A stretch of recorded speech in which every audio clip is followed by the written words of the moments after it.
Okay, took the Ford starter motor out. It's been locking up. We're going to clean it off. I'm going to pull the servo apart. We're going to check the Bendix and everything else, and we'll see if we can make it run. And just for a refresher, you know, all these projects, you see, look, that's the Ford, right? Okay, we're going to see if we can get this guy. She was getting stuck with the starter motor on, and it could be that solenoid that's on the starter motor. But we're going to go start here.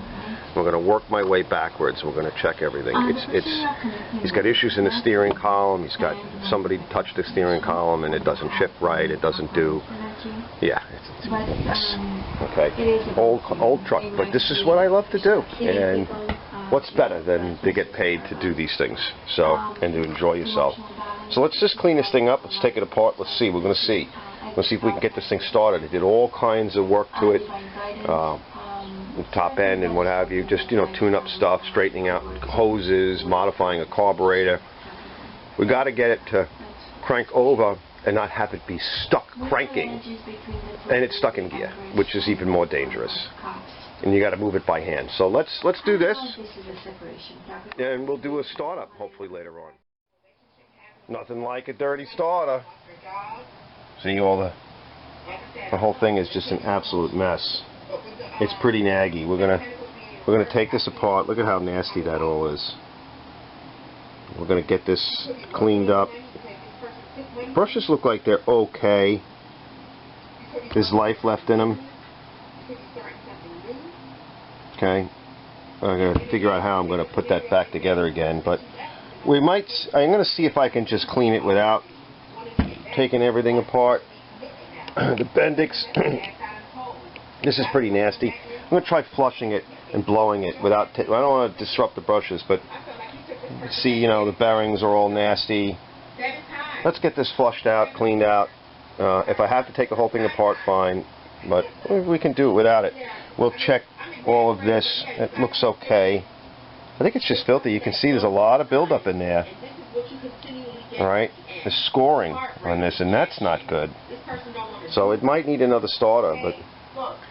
let's see if we can just do a quick cleanup on this and throw it back together and at least make sure it's not sticking. Because I have to troubleshoot the ignition system, and this is obviously the first place to start, and there's issues. Okay, it's not beshbelicht anymore. Cleaned up good enough. I do see an issue. I know there's not a lot of light in here, but let's put the camera down for a second. Let's see if I can set this up for you. See, look. You see the armature in here where the wrap is coming off? That's not good, right? And then there's just general wear on it. So I'm going to recommend that this be replaced. But it does work, or it did. So if I can make it work again, that's a good thing. We're going to make it work, lube it up, put it back together again, and make sure all the connections are clean. That's what we're really looking to do. I see this connection down here is naggy, so we're going to clean that up. That I already did on the wire wheel. That was naggy. So we want to make sure all the connections are good all the way through, all the way up to the ignition, and that's what we're doing today. Is just, and then from now on until I get this thing to start and run and shut off properly. Alright, clean up, basically back together. So here's the Bendix part. And that's moving lubed, it's moving properly, and the shafts are all greased and oiled. And we should be good to go. This looks okay. I inspected the contacts, they should be okay.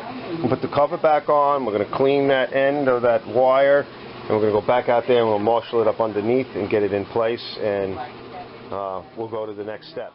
Alright?